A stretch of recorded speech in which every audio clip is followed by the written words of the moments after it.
everybody, Dacob here. Welcome back to the Fashion Bunker. I have an interesting topic today. One of you has asked me an interesting question, and the person asking me the question is my bag of the day. How you doing, sweetie? The question is, okay, so you say, very interesting thoughts. What influences our desires and how individual styles can become fashion? I would be really excited if you could discuss in depth where you find your influences, which kind of things inspire you and your style. So what influences our desires and how individual styles can become fashion? Individual styles becoming fashion. Influences of our desires. Wow, this is a very complex question, and it's a great question. And it's a difficult question because I can say a couple of things. I can say, where do I find my influences? Which kind of things inspire you? You know, you can start at any age. Whenever you feel ready to experiment, you should start experimenting. A lot of style has to do with trial and error. Error and trial. Trial and error, error and trial. Over and over and over again. It has to do with not being afraid to put yourself out there over and over and over again. And not necessarily, it's not necessarily about putting yourself out there for others, but rather for yourself. So what I want to say is trial and error isn't always something that you should relate to whether or not a look or what you're wearing is a flop in the eye of society, meaning when you wear a certain piece on the street, people make fun of you, but it can also mean experimenting at home, when you're alone with yourself, trying stuff out in front of the mirror, taking a selfie, because, you know, in this generation we have selfies, so you could also use them to, you know, to good use and kind of just play around with style and ideas and see where that takes you. And then the younger you are, the more you need to experiment in this way, because I am a true believer of this. That we are all born with a soul, and that soul has lived forever, or, you know, for longer than we have lived, and it has collected certain emotions, feelings, vibes, so experiences, so it knows what it likes already. And that's why we're all kind of born with different tastes and different needs and different desires. And you gotta experiment to unlock those things inside of you in order to understand what it is that you really like. And the best way to do that is to experiment, to try stuff out. Being curious helps a lot. You know, if you're curious and curiosity takes you to kind of try out more things, the more you try, the better. Of course, you gotta try to make it as safe as possible because you don't want to harm yourself in any way. But we're talking, you know, I grew up in a library, basically. Not really internet that much. Internet came later for me in my life, at least. So I was reading a lot. I was doing a lot of research. I was a very visual person. I also would cut out the pages of Vogue and tape them together and create, like, from the patterns and the colors of the pages that I liked the most, I would recreate paper items, from vests to shirts to bags, pants, all. I would even wear those vests to school, like paper made and then with tape plastered together pieces. I remember wearing also 2 shirts at the same time. So I would have like this shirt, and on top I would put another one, but I would button together the side of one with this one. So indeed, I would have the front buttoned with 2 shirts, I remember. Swatch watches, like wearing 3 or 4 on one arm, but a lot of people were doing that. I would borrow my dad's tie and would wear that to school, which no kid would really wear ties. Everybody was a rebel. Everybody was into, I don't know, anything from Morrison to the, you know, to Nirvana. I wasn't a hippie. I remember my whole class, everybody was very inspired by the hippie movement, and I already back then, in my soul, I felt an aversion towards mass movement. So if the majority was all about the hippie movement as a fashion, not as a real political need or necessity. You know, it's just like teenagers loving to kind of discover what happened in the 60s and to relive that aesthetically. But then they use that as an excuse, you know, to try weed and this and that. And to me, I just didn't like that aesthetic. It just felt and looked dirty to me, and I didn't like it at all. So I was relatively isolated from day one, you know, in my teenage years, and I was bullied a lot, and I was made fun of a lot. I still am. And it's funny how inspiration comes from pain. And inspiration comes from sorrow. It is said that the best artists in the world were the ones who had a difficult life, who didn't have it easy. And it's a struggle that creates inspiration and creativity. In this day and age, a lot of rich people become artists, but to me that's not really art. It's more like design, or, you know, you have a lot of money, you can make everything look beautiful. And I remember turning painful situations into something positive. I was set out already as a young child to not let the negative get to me. I would reinvent reality, literally. I would, I mean, I went through some really difficult shit in my life, and I managed to find a way to get out of every bad situation, because instinctively I'm a survivor. I'm very curious, so I kind of sniff out the exit out of every bad situation. But more than anything, I figured out relatively early on, or maybe it's that soul that I was kind of given at birth. I think I was born with it, literally, with this kind of knowing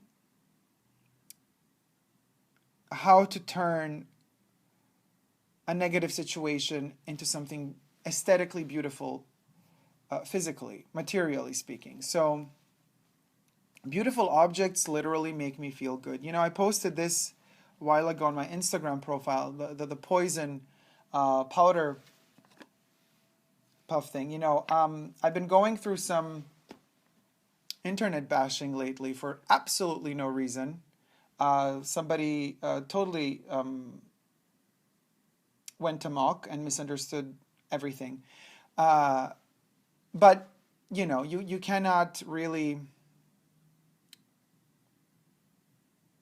vouch for anybody. I mean, everybody's their own guide, or the one that chooses how to live their own life.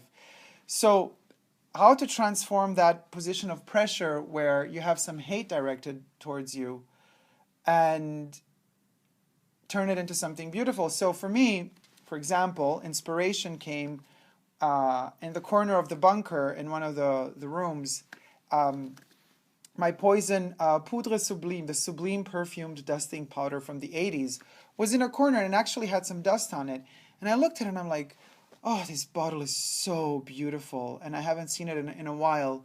So I took it and I dusted it off, I cleaned it up, and you know, when you open it inside, oh my God, the powder is just still fresh like it was made yesterday. It has its own little container, it has a little powder puff.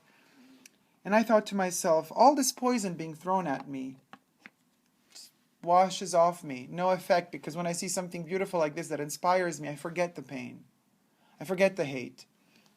And I thought to myself, how interesting that it took the poison from Christian Dior to actually serve as an antidote to somebody's meaningless attacks. And so I thought to myself, it's only poison if you let it be poison. This poison smells really good, and it doesn't hurt you. So I just sealed off all that hate from that person, like that, mentally, and it's gone. It's gone out of my soul. It's gone from, it does not affect me anymore. But it smells really good. So it leaves a positive memory inside of me. This is just one example of how I find inspiration and how I transform a situation from negative to positive. And that is how you create. That is how I get an idea for a video. That is how I get an idea for a photo. If I'm doing a photo shoot, if I'm doing an artistic video as well. If I'm writing something, an essay or a short story, and I do write a lot, inspiration begins most of the time with pain. And the trick is to transform that pain and eventual vulgar attacks of people that just mean you harm, cruelty, finding a way to transform that for you in your everyday into something positive and beautiful and productive.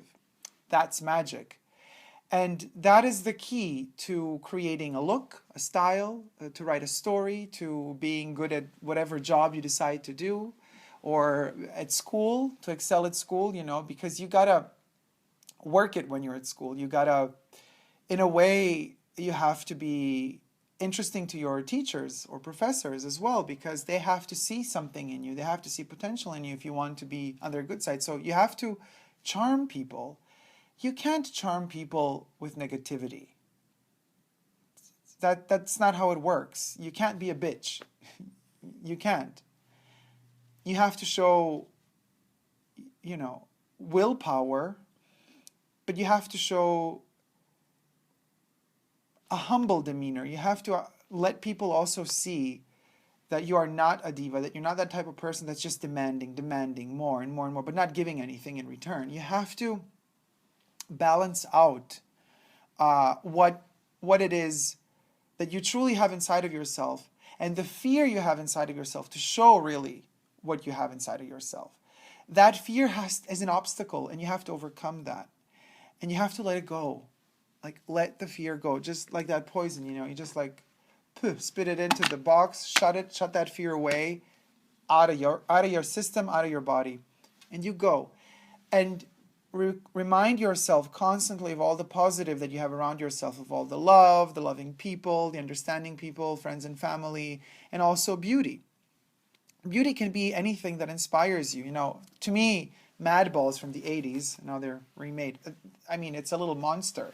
But to me, it's beautiful. The notion of him, of Slobulus, with the popping eyeball and kind of these gorgeous poppy colors and the slimy attitude from the 80s, it just brings me back to, you know, I don't know, to a time where you could just enjoy everything. There's like a different